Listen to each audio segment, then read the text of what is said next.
Bíblia completa em um ano, dia 326, 1 Coríntios 5. Comenta-se por toda parte que há imoralidade sexual em seu meio, imoralidade que nem mesmo os pagãos praticam. Soube de um homem entre vocês que mantém relações sexuais com a própria madrasta. Como, porém, se orgulhar disso? Deveriam lamentar-se e excluir de sua comunhão o homem que cometeu tamanha ofensa. Embora eu não esteja com vocês em pessoa, estou presente em espírito, e como se estivesse aí, já condenei esse homem. Em nome do Senhor Jesus. Convoquem uma reunião, estarei com vocês em meu espírito, e o poder de nosso Senhor Jesus também estará presente. Entreguem esse homem a Satanás, para que o corpo seja punido e o espírito seja salvo no dia do Senhor. Não é nada bom se orgulharem disso. Não percebem que esse pecado é como um pouco de fermento que leveda toda a massa? Livrem-se do fermento velho para que sejam massa nova, sem fermento, o que de fato são. Cristo, nosso Cordeiro Pascal, foi sacrificado. Por isso, lembremos a festa não como o velho pão, fermentado com maldade e perversidade, mas com o novo pão da sinceridade e da verdade, sem nenhum fermento. Quando lhes escrevi antes, disse que não deviam se associar com pessoas que se entregam à imoralidade sexual. Com isso, porém, não me referia a descrentes que vivem em imoralidade sexual. Ou são avarentos, ou exploram os outros, ou adoram ídolos. Vocês teriam de sair deste mundo para evitar pessoas deste tipo. O que eu queria dizer era que vocês não devem se associar a alguém que afirma ser irmão, mas vive em imoralidade sexual, ou é avarento, ou adora ídolos, ou insulta as pessoas, ou é bêbado, ou explora os outros. Nem ao menos comam com gente assim.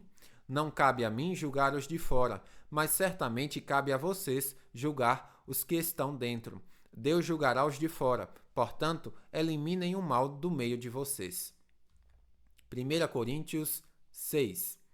Quando algum de vocês tem um desentendimento com outro irmão, como se atreve a recorrer a um tribunal e pedir que injustos decidam a questão em vez de levá-la ao povo santo? Vocês não sabem que um dia nós, os santos, julgaremos o mundo? E uma vez que vocês julgarão o mundo, acaso não são capazes de decidir entre vocês nem mesmo as pequenas causas? Não sabem que julgaremos os anjos? Que dizer então dos desentendimentos corriqueiros dessa vida? Se vocês têm conflitos legais, por que levá-los para fora da igreja a juízes que não fazem parte dela? Digo isso para envergonhá-los. Ninguém entre vocês tem sabedoria suficiente para resolver essas questões? Em vez disso, um irmão processa outro irmão diante dos descrentes. O simples fato de terem essas ações judiciais entre si já é uma derrota para vocês. Por que não aceitar a injustiça sofrida? Por que não arcar com o prejuízo? Em vez disso, vocês cometem injustiças e causam prejuízo até contra os próprios irmãos. Vocês não sabem que os injustos não herdarão o reino de Deus? Não se enganem, aqueles que se envolvem em imoralidade sexual, adoram ídolos, cometem adultério, se entregam a práticas homossexuais, são ladrões, avarentos, bêbados, insultam as pessoas ou exploram os outros, não herdarão o reino de Deus. Alguns de vocês eram assim, mas foram purificados e santificados, declarados justos diante de Deus, no nome do Senhor Jesus Cristo e pelo Espírito de nosso Deus. Tudo é permitido, mas nem tudo convém.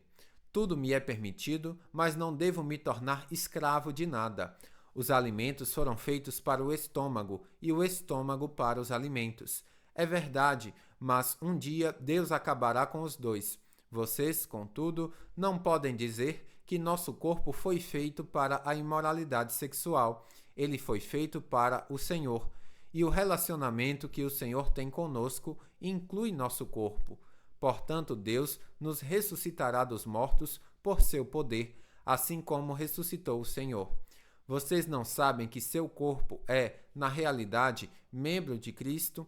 Acaso um homem deve tornar seu corpo, que faz parte de Cristo, e uni-lo a uma prostituta? De maneira nenhuma. E vocês não sabem que se um homem se une a uma prostituta, ela se torna um só corpo com ela? Pois as Escrituras dizem: os dois se tornam um só. Mas a pessoa que se une ao Senhor tem com ele uma união de espírito. Fujam da imoralidade sexual. Nenhum outro pecado afeta o corpo como esse, pois a imoralidade sexual é um pecado contra o próprio corpo. Vocês não sabem que seu corpo é o templo do Espírito Santo, que habita em vocês e lhes foi dado por Deus? Vocês não pertencem a si mesmos, pois foram comprados por alto preço. Portanto, honrem a Deus com seu corpo. 1 Coríntios 7. Agora, quanto às perguntas que vocês me fizeram em sua carta, digo que é bom que o homem não toque em mulher. Mas, uma vez que há tanta imoralidade sexual, cada homem deve ter sua própria esposa e cada mulher seu próprio marido. O marido deve satisfazer as necessidades conjugais de sua esposa e a esposa deve fazer o mesmo por seu marido. A esposa não tem autoridade sobre seu corpo, mas sim o marido. Da mesma forma, não é o marido que tem autoridade sobre seu corpo, mas sim a esposa. Não privem um ao outro de terem relações, a menos que ambos concordem em abster-se da intimidade sexual por certo tempo, a fim de se dedicarem de modo mais pleno à oração. Depois disso, unam-se novamente, para que Satanás não os tente por causa de sua falta de domínio próprio. Digo isso como concessão e não como um mandamento. Gostaria que todos fossem como eu, mas cada um tem seu próprio dom, concedido por Deus. Um tem esse tipo de dom, o outro aquele. Portanto, digo aos solteiros e às viúvas, é melhor que permaneçam como eu. Mas, se não conseguirem se controlar, devem se casar. É melhor se casar que arder em desejo. Para os casados, porém, tem uma ordem que não vem de mim, mas do Senhor. A esposa não deve se separar do marido, mas se o fizer, que permaneça solteira ou se reconcilie com ele. E o marido não deve se separar da esposa. Agora me dirijo aos demais. Embora o Senhor não tenha dado instrução específica a respeito. Se um irmão for casado com uma mulher descrente e ela estiver disposta a continuar vivendo com ele, não se separe dela. E se uma irmã for casada com um homem descrente e ele estiver disposto a continuar vivendo com ela, não se separe dele. Pois o marido descrente é santificado pela esposa, e a esposa descrente é santificada pelo marido. Do contrário, os filhos seriam impuros, mas eles são santos. Se, porém, o cônjuge descrente insistir em se separar, deixe-o ir. Nesses casos, o irmão ou a irmã não está mais preso a outra pessoa, pois Deus o chamou para viver em paz. Você, esposa, como sabe que seu marido poderia ser salvo por sua causa? E você, marido, como sabe que sua esposa poderia ser salva por sua causa? Cada um continue a viver na situação em que o Senhor o colocou, e cada um permaneça como estava quando Deus o chamou. Essa é minha regra para todas as igrejas. Se um homem foi circuncidado antes de crer, não deve tentar mudar sua condição. E se um homem não foi circuncidado antes de crer, não deve ser agora, pois não faz diferença se ele foi circuncidado ou não. O importante é que obedeça aos mandamentos de Deus. Sim, cada um deve permanecer como estava quando Deus o chamou. Você foi chamado sendo escravo, não deixe que isso o preocupe, mas se tiver a oportunidade de ficar livre, aproveite-a. E se você era escravo quando o Senhor o chamou, agora você é livre no Senhor. E se você era livre quando o Senhor o chamou, agora é escravo de Cristo. Vocês foram comprados por alto preço, portanto não se deixem escravizar pelo mundo. Cada um de vocês, irmãos, deve permanecer como estava quando Deus o chamou. Quanto à pergunta sobre as moças que ainda não se casaram, não tenho para elas um mandamento do Senhor. Em sua misericórdia, porém, o Senhor me deu sabedoria confiável e eu a compartilhei com vocês. Tendo em vista as dificuldades de nosso tempo, creio que é melhor que permaneçam como estão. Se você já tem esposa, não procure se separar. Se não tem esposa, não procure se casar. Se contudo vier a casar, não é pecado, e se uma moça se casar, também não é pecado. No entanto, aqueles que se casarem em tempos como os atuais terão de enfrentar dificuldades, e minha intenção é poupá-los disso.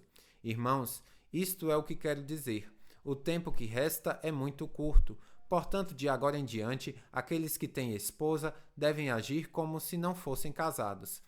Aqueles que choram, que se alegram ou que compram coisas não devem se entregar totalmente à tristeza, à alegria ou aos bens.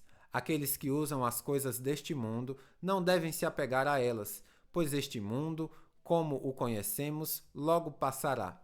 Quero que estejam livres das preocupações dessa vida. O homem que não é casado tem mais tempo para se dedicar à obra do Senhor e pensar em como agradá-lo.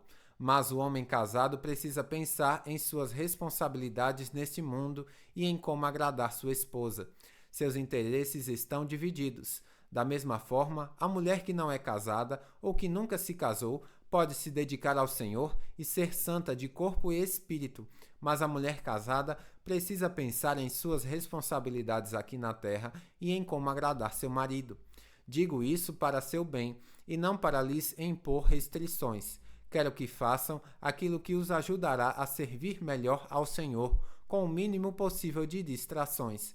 Se, contudo, um homem acredita que está tratando sua noiva de forma inapropriada e que seus impulsos vão além de suas forças, que se case com ela como é desejo dele, não é pecado.